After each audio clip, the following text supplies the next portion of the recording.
Welcome, friends. I'm glad that you could join me, and we're going to talk today about Abraham and Sarah, and we're going to learn a little bit about their names and our names and how important names are in the Bible.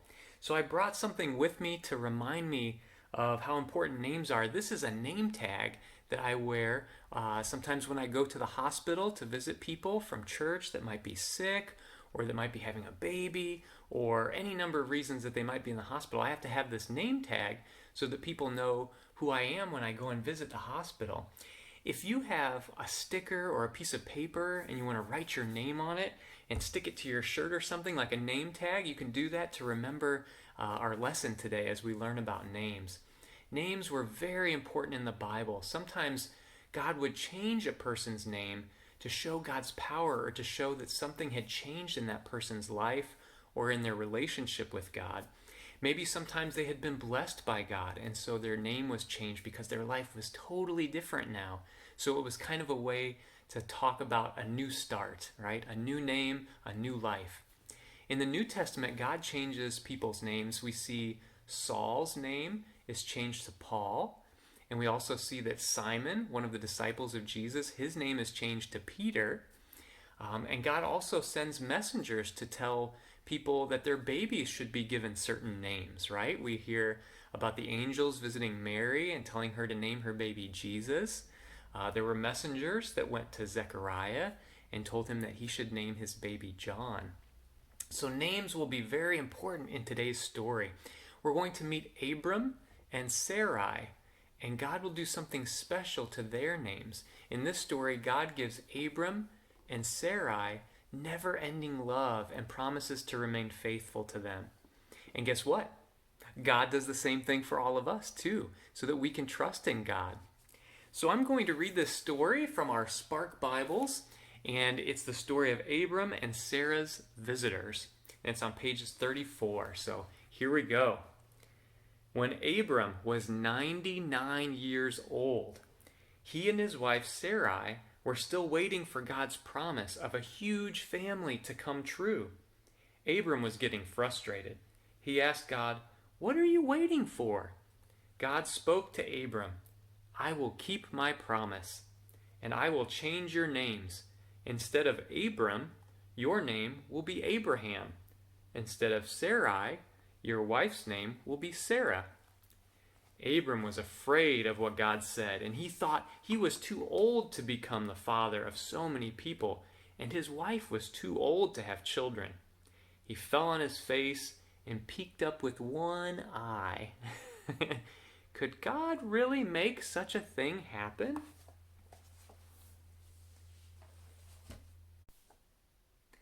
Have you ever slept in a tent? This is my tent. This is the tent that my family and I have taken around as we've gone camping to different places all over the country. We've met many different people and stayed overnight looking up at the stars at many different places. And it's been wonderful. This is something that we can set up and take down as we travel to different places. We're going to learn today that many people, like Abraham and Sarah and Isaac, lived in tents. In fact, many people in the Middle East and in other areas of the world have lived in tents for thousands of years. Just like the first peoples who lived here on this land in North America, people like the Maimea tribe, or the Kickapoo, or Peoria, or the Kaskaskia tribe, or the Ochagin-Sakowin tribe. They all lived in tents and traveled around this area well before Champaign-Urbana even existed. People that live in tents and that they set up and take down and move around in, they're called nomads. And we're going to meet some visitors, some nomads who come to visit Abraham and Sarah in our story. So I'm going to read from our Spark Bible a little bit more about the visitors who come to Abraham and Sarah. Later, as Abraham was sitting by the tent, he saw 3 strangers walking towards him.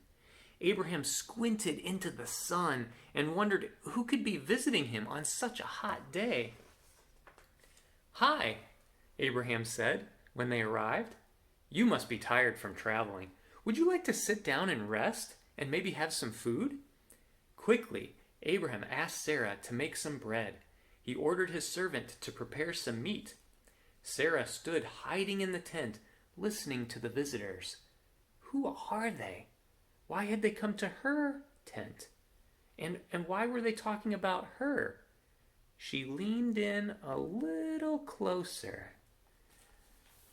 So Sarah is kind of trying to eavesdrop on these visitors who are talking to Abraham.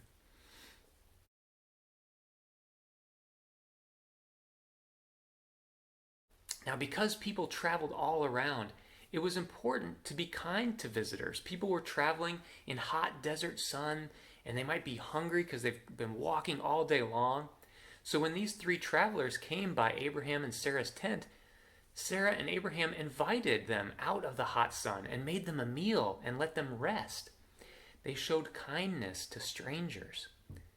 A couple of years ago, my family and I, we met a stranger who was from a faraway country, and he didn't have a place to stay. So we invited him to live in our house for a while. His name was Sam, and he still lives in our community, and we learned a lot about him and his home country and the different foods that he used to eat back home.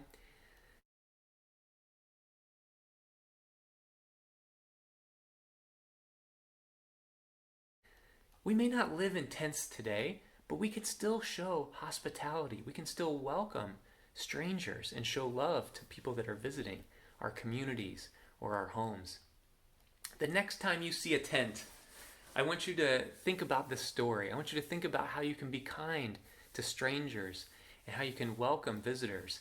Think about Abraham and Sarah and remember how they welcomed strangers to rest and to eat with them. And in so doing, they were blessed by God. So the last part of our story is about Sarah laughing and naming her son Isaac. So I'm going to read that part to you from our Spark Story Bible. So these visitors who had come to visit Abraham and Sarah were talking with Abraham, and Sarah was listening closely. She leaned in a little closer to hear what they were saying. "Your wife, Sarah, will have a son," the visitors said to Abraham.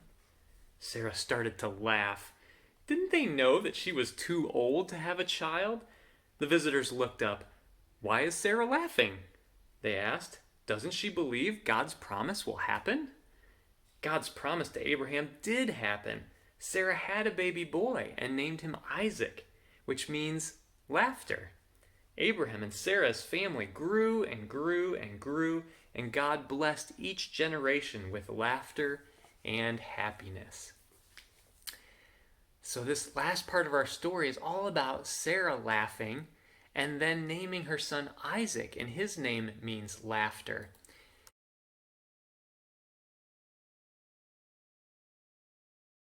So when Sarah heard that she was going to have a baby, what did she do? She laughed. She laughed out loud. What do you think her laugh sounded like? Have you ever heard your grandma laugh? Who wants to try laughing like Sarah? See if you can laugh like Sarah. Maybe Abraham even laughed when he heard Sarah giggling. What does a 99-year-old man sound like when he laughs? Why don't you try that? Is it like a deep laugh, or what does that sound like? I think it's fun for us to listen to other people laughing. So I've got a little video I want to show you, and see if you can watch this without laughing.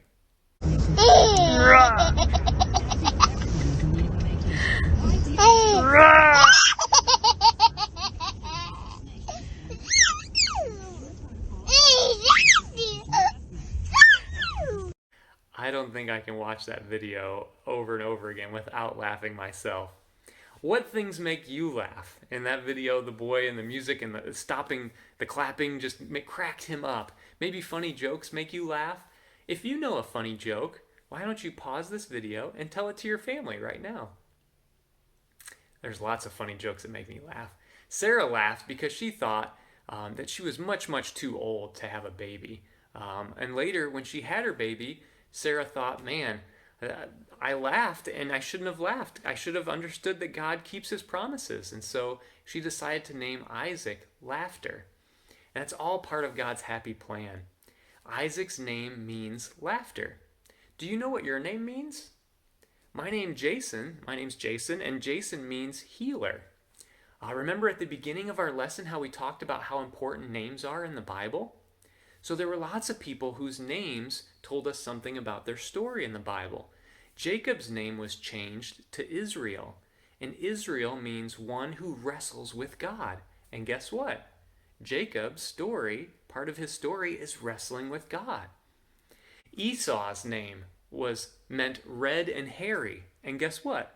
Esau, when he was born, was red and hairy. And there was also Abraham, who we talked about today. And Abraham means father of many nations. And guess what? Abraham became the father of many, many, many children and grandchildren and great-grandchildren.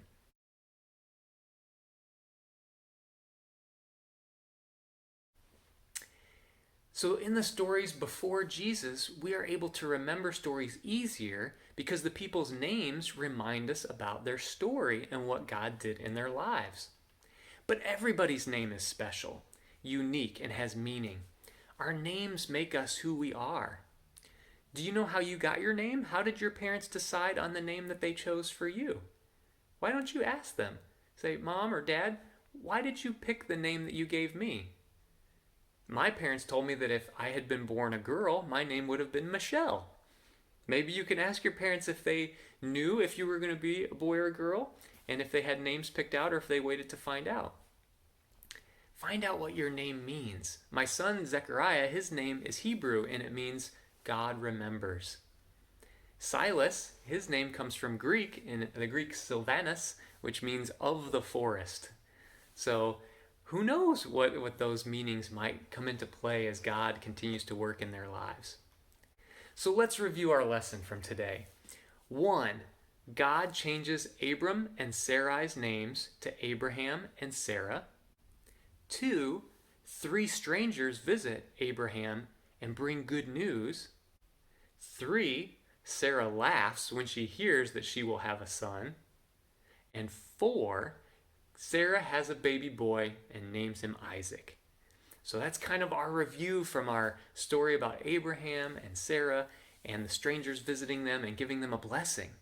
So I'd like to give you a blessing and close us in prayer. If you have a little bit of water, you can feel free to make the sign of the cross on your forehead and repeat your name. And you can say your name, say, I, Jason Fisher, am a child of God. So say your name, say that you are a child of God.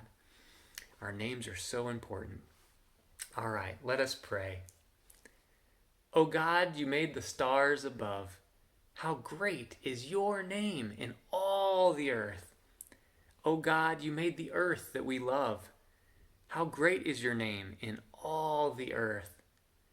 O God, you made both night and day. How great is your name in all the earth. O God, we trust in your plans and pray. How great is your name in all the earth. Amen. Blessings to you. God's peace.